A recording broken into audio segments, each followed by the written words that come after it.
Salam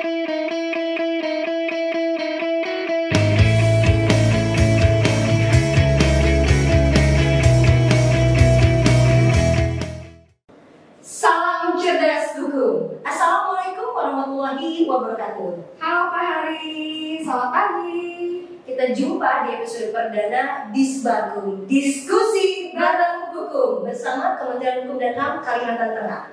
Dan di episode perdana ini kita akan membahas salah satu tema utama yang menjadi acuan penting di seluruh Kementerian Hukum dan HAM se-Indonesia. Pemberian bantuan hukum gratis bagi masyarakat tidak mampu sebagai wujud negara hadir di tengah-tengah masyarakat untuk mendapatkan equality before the law, persamaan di mata hukum. Mungkin Pak Hari dan Mbak Erika pernah dengar nih tentang zakat untuk masyarakat. Ya. Tetapi apakah Pak Hari pernah dengar bantuan hukum untuk masyarakat tidak mampu? Pernah dengar nggak Pak? Pernah sih, spill dikit-dikit gitu deh. Oh iya. Nah, sebelum diskusi bareng ini kita mulai, saya mohon izin ya buat teman-teman yang ada di studio. Ingin membangkitkan rasa semangat gitu kayak di pagi hari ini, saya ingin menyanyikan satu buah lagu yang saya yakin teman-teman pasti suka nih. Mohon izin ya, boleh. Kayaknya jangan nyanyi deh Mbak. Gimana? Jangan. Kita gimana kalau dipersingkat dengan pantun? Oke, gimana nih? Sebenarnya saya pengen nyanyi ya. Pantun aja boleh ya? Pantun aja deh Mbak. Ya. Disbagum hadir di panggung. Cakep. Ide-ide brilian kita susun dalam satu alur. Cakep. Diskusi hangat bersama para narasumber, semoga bermanfaat dan bisa membuat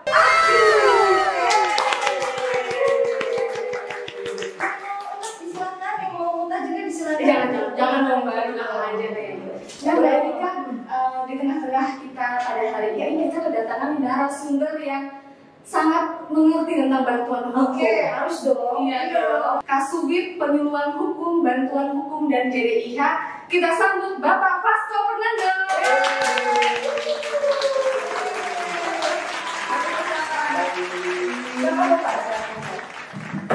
Tidak kalah menarik juga narasumber kita yang kedua pada hari ini juga pengelola bantuan hukum pada kantor wilayah Kementerian Hukum dan HAM, Bapak Musa Ansari Rambe.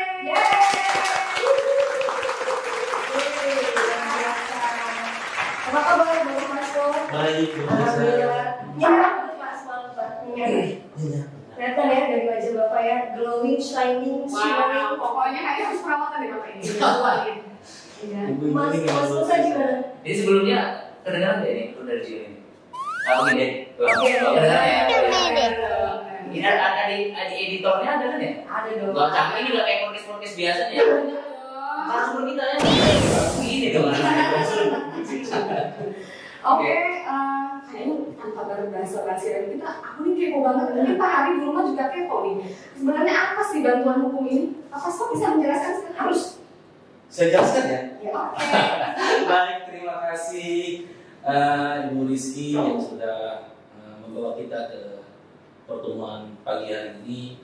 Memang ini sangat penting untuk masyarakat tahu ya, untuk bantuan hukum ini. Bantuan hukum ini sebenarnya diperuntukkan untuk orang miskin, di mana kategori orang miskin itu yang dibilang secara miskin sandang pangan papan. Nah, jadi itu negara memberi keadilan untuk mereka juga, untuk rakyat kita, masyarakat kita yang tidak mampu. Jadi negara memberi bantuan hukum cuma gratis loh ya, tidak ada pungutan biaya. Gratis. Benar-benar gratis, bukan slogan seperti di mall atau di supermarket ada tanda bintang di atas itu. Tidak. Gratis. Tidak. Bukan beli satu gratis dua, tidak. Oh, iya. Itu jadi siapa aja tuh Pak yang bisa berhak untuk mendapatkannya? Syarat-syaratnya apa aja Pak? Nah, kalau untuk syarat-syaratnya otomatis seperti yang saya sampaikan di awal tadi, itu memang dia tidak mampu, miskin, jadi dia bisa mendapatkan surat keterangan tidak mampu baik dari lurah atau kades tempat domisili dia. Iya. Jadi itu yang memang utamanya, syarat utamanya dia tidak mampu. Bukan mengaku Pak ya? Bukan tidak mampu. Ini benar terjadi loh. Wow. Apa namanya, masyarakat yang menyampaikan ke bantuan hukum, bantuan hukum yang telah terakreditasi di kita, dia mengaku dia tidak mampu. Ternyata setelah dilakukan secara faktual, Karena dia orang mampu, bukan tidak mampu. Nah, jadi ini yang tidak kita inginkan. Jadi bantuan yang negara berikan ini betul-betul sampai ke orang yang betul-betul tidak mampu. Tepat sasaran ya. Tepat sasaran Ya, itu dia. Nah. Lalu selain tadi penerima nih, terus beri siapa nih? Pembeli gimana? Siapa tuh Pak Mas beri? Nah, Mas untuk Mas Mus ada yang memberi? biar saya saja dulu, mungkin nanti biar Bukan dia memberi bantuan hukum ya maksudnya? Saya kan cuma asisten dulu. sebelum saya menjawab ini, kayaknya dua Mbak yang cantik tolong Mbak ya. Oh, ada kopinya, Mbak? Ada. Tenang, mau saya kasih kopi. Ada Sudah berteriak nih. Cuma agak seret ini. Iya, Pak. Jadi biar biar saya bisa ngomongnya lebih enak ketika sudah diberi kopi. Pencinta kopi juga ya? Sangat pencinta kopi. Ini jujur sebenarnya kopi udah disiapin loh Pak. Oh, Sebenarnya sudah disiapin. Spesial. Gini doang ini. Iya, sebenarnya sudah tunggu untuk diminta karena mudah-mudahan. boleh minum nih? Ya, jangan Pak. Baca doa dulu. Oh, iya. Terima kasih. Lanjut nih tadi yang bisa berhak memberi. Yang memberi itu kan OBH. Oh, namanya OBH. Ya, organisasi bantuan hukum. Ya. Cuma bukan semua OBH yang bisa memberi bantuan hukum ini, tidak. Jadi OBH yang telah lulus verifikasi Iya. oleh kantor wilayah Kementerian Hukum dan HAM. Nah, jadi ini dulu lulus verifikasi baru dia bisa memberikan bantuan. Kita pernah dengar sih ya Pak ya. Verifikasi ya. Verifikasi dan untuk bisa menjadi seorang OBH yang diverifikasi itu ada beberapa syarat yang harus disiapkan ya Pak. Boleh tahu nggak tuh Pak? Saya bisa nggak jadi OBH? Kayak kita nih ya, lumayan kan? Gimana Bisa, ya? bisa ya. Jadi obat batuk hitam bisa. Oh, pengen sih gitu kan. Ini kan dibayar kan ya Pak ya? OBH ini dibayar. Tapi ASN nggak bisa dong. Oh, ASN nggak boleh. Karena saya mau daftar. Iya ya. Daftar ya. Jadi organisasi bantuan hukum itu atau OBH ya, yang boleh mendaftar itu yang bantuan berbentuk badan hukumnya itu perkumpulan dan yayasan. Oke, satu yayasan ya. Oke. Jadi mereka daftar dulu di tahun 2024 ini akan dibuka pendaftaran. Wah, pas Ya. banget ya 2024 ini. 2024. Nah, yang harus mereka siapkan adalah yang pertama terkait dengan badan hukumnya, mulai dari SK badan hukumnya, dari akta pendiriannya dan segala macamnya ya. Terus dari advokatnya, mulai dari berita acara sumpahnya, sumpah advokatnya, kartu tanda advokat, terus ada struktur organisasi, ada NPWP, rekening dari Banyak. dari OBH-nya juga harus dilengkapi. Nah, kalau mau lengkap sebenarnya aturannya sudah ada juga. Kalau mau lihat di Sitbankum, ada website www.sitbankum.bph.id itu udah lengkap, bisa kita lihat apa syaratnya. Tapi kalau mau menghubungi kita pun boleh ke kantor wilayah Kementerian Hukum dan HAM Kalimantan Tengah. Nanti kita kasih tahu semua untuk prosedurnya. Jadi tandanya Mbak Kiki untuk menjadi pemberi bantuan hukum itu nggak kaleng-kaleng ya. Kaleng-kaleng aja. Jadi emang benar-benar kita ada persyaratan yang harus dipenuhi. Ditambah apakah harus ada tempat kerja kantornya? Atau misalkan sekarang kita lebih banyak mobile ya di dunia maya. Untuk menjadi OBH apakah harus ada tempat kantornya atau bisa? Harus supaya kita bisa tahu juga nih orang di mana nih gitu kan. Karena kita nanti di proses pendaftaran itu ada nanti namanya proses pemeriksaan faktual ke lapangan. Oh, jadi Kita turun kita ke lapangan. Nggak boleh bohong nih kalau gitu. Walaupun kantornya lantai 2 kita tetap turun. Wah, turun dari kayangan ya. Ya, ini ada beberapa kendala atau kasus mungkin ya. Kadang-kadang kita terdaftar itu ditolak. Oh. Kadang-kadang ada. Yang mana gimana tuh? Sebenarnya gini aja, kan tujuannya bantu hukum ini kan mulia lah ya, membantu masyarakat orang tidak mampu lah ya. Sebenarnya secara administratif itu nggak terlalu susah ya. Nah, yang penting berani dulu untuk daftar. Kebanyakan itu gagal itu di syarat-syarat badan hukumnya kebanyakan biasanya. Administratifnya. Terutama untuk yang ini ya, untuk perguruan tinggi ya. Kan biasanya perguruan tinggi itu ada fakultas hukumnya tuh dia ada ya LBH-nya lah di dalam itu. Mereka itu PKBH seperti itu. Mereka itu takut mendaftar karena kita nggak ada nih SK-nya. Padahal sebenarnya mereka bisa juga daftar dengan melampirkan SK dari perguruan tingginya sendiri. Pertama harus berani bertanya. Iya, tanya, nggak usah takut. Nah, Mas, boleh tahu nggak di Kalimantan Tengah ini kita sudah ada nggak berapa organisasi bantuan hukum yang bisa memberikan manfaat kepada masyarakat tidak mampu khususnya di Kalimantan Tengah? Oh, ini pertanyaan bagus. Nah, kita di Kalimantan Tengah hingga tahun 2023 itu kita ada 9 OBH yang sudah teraplikasi. Teraplikasi di satu wilayah Kementerian HAM. Harapan kita di tahun 2024 ini seperti apa yang disampaikan oleh Pak Musa, kita akan membuka lagi untuk OBH-OBH baru, karena saya yakin dan percaya di Kalimantan Tengah ini masih banyak OBH-OBH yang bisa ikut serta membantu masyarakat-masyarakat di Kalimantan Tengah. Karena apa, Bu Erika? Berdasarkan data kita hingga hari ini 13 kabupaten satu kota di Provinsi Kalimantan Tengah, tidak semua kabupaten ada OBH. Iya, harapan kita setiap kabupaten itu ada OBH-nya.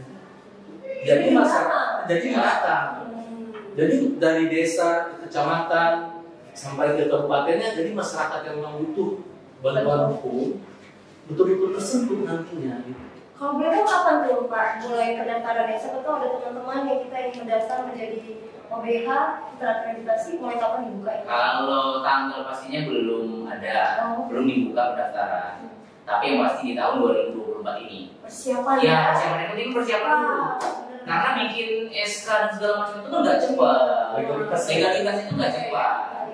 Jadi persiapan dulu, nanti kalau ada yang tertarik, kan ada yang nonton misalnya nih, oh dia tertarik nih, langsung aja ke Kalimantan Kalteng. Tanya apa Pak syaratnya gitu.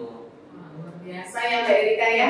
Dan selama pengetahuan Mas Musa dan Pak Pasco berkecimpung di dunia bantuan hukum gratis ini, tadi Mbak Kiki bilang ada kendala yang sering ditemui yang menyebabkan teman-teman ini akhirnya gagal untuk bergabung menjadi OBH.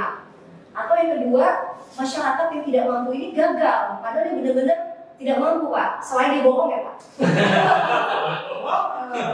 Bohong pasti korek ya. Itu gimana tuh kendala-kendala yang sering kita temui? Terus tipsnya apa sih supaya kita bisa lulus? Tipsnya bisa lulus, ya ngobrol sama kita. Ya sebenarnya ya koordinasi, maksudnya koordinasi ya. Dan tidak usah takut atau malu untuk bertanya. Karena setiap kekurangan pun akan kita sampaikan, kurangnya ini, kurangnya itu. Jadi bisa dilengkapi, karena batas waktu pendaftarannya itu kan panjang. Iya, 15 hari kerja. 15 hari kerja ya? Iya, 15 hari kerja jangka masa pendaftarannya itu. Jadi kurang lebih sebulan lah kalau 15 hari kerja itu 20 harian berarti kan, panjang. Dan yang paling sering kendalanya itu apa tuh? Ya itu administratif biasanya. Gitu aja. Pernah nggak sih pada saat datang gitu, tadi faktual ya? Ya. Ada ternyata dia nggak punya kantor atau pura-pura gitu, rumah orang jadi ada sih pernah dari lapangan seperti itu.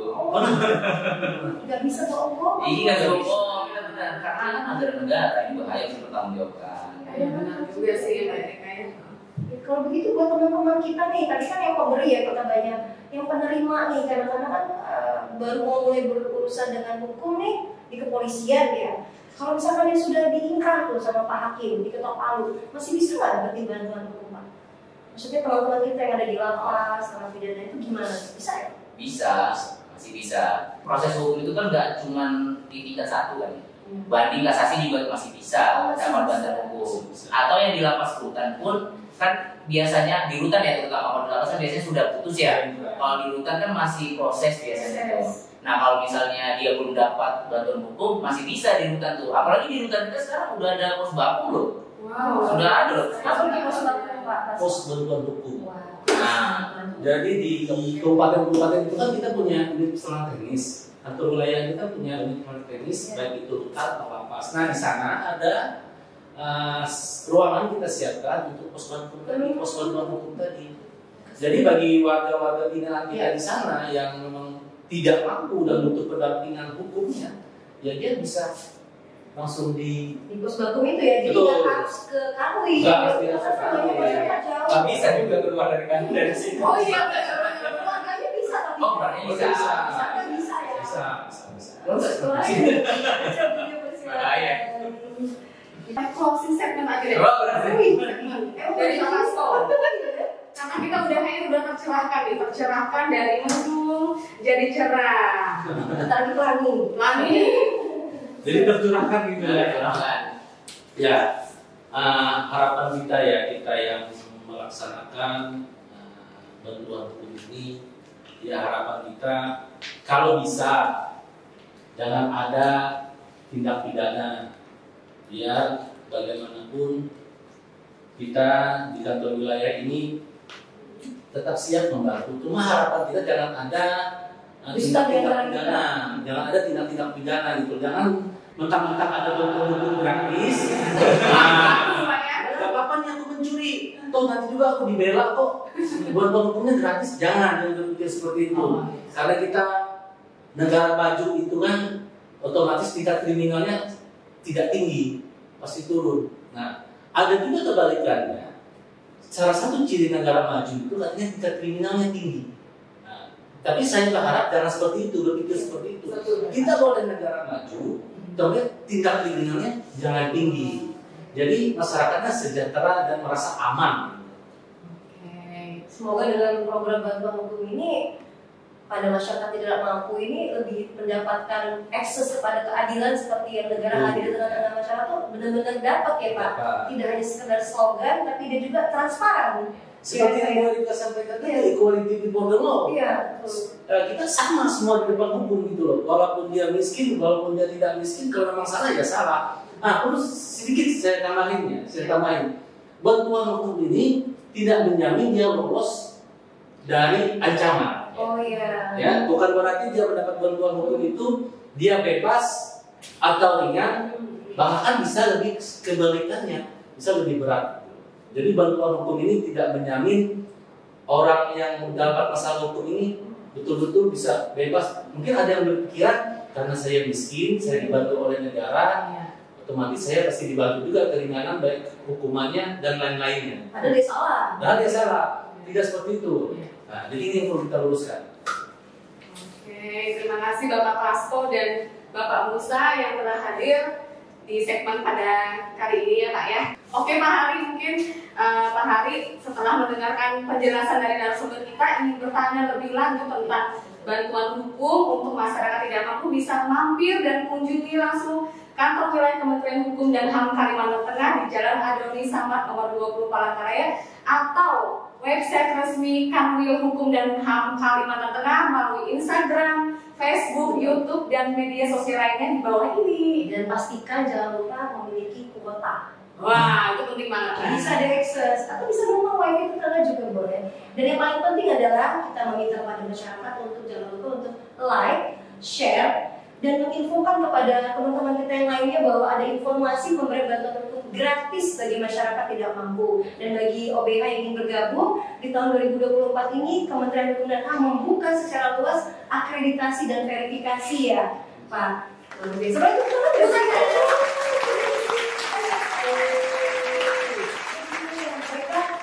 teman-teman semuanya rekan-rekan juga gimana tuh? Tadi Bu Rika kan membuka dengan Pak Nur. Mengundurkan diri dari segmen dulu, saya juga memberikan Bu Rika dan Kayaknya kamu kan dari Kesana Pak Hasto. buah mangga dipetik 5. Cakep. Jangan lupa dibersihkan. Cakep. Semoga acara ini berguna. Cakep. Cukup sekian dan terima kasih. Terima kasih narasumber sudah hadir. Terima kasih kepada semua masyarakat yang telah menyimak, dan sampai jumpa lagi kita di episode Disbakum dengan tentunya tema-tema yang bermanfaat dan kekinian bagi seluruh masyarakat se-Kalimantan Tengah dan se-Indonesia. Akhirnya kita undur diri ya. Wassalamualaikum warahmatullahi wabarakatuh. Kami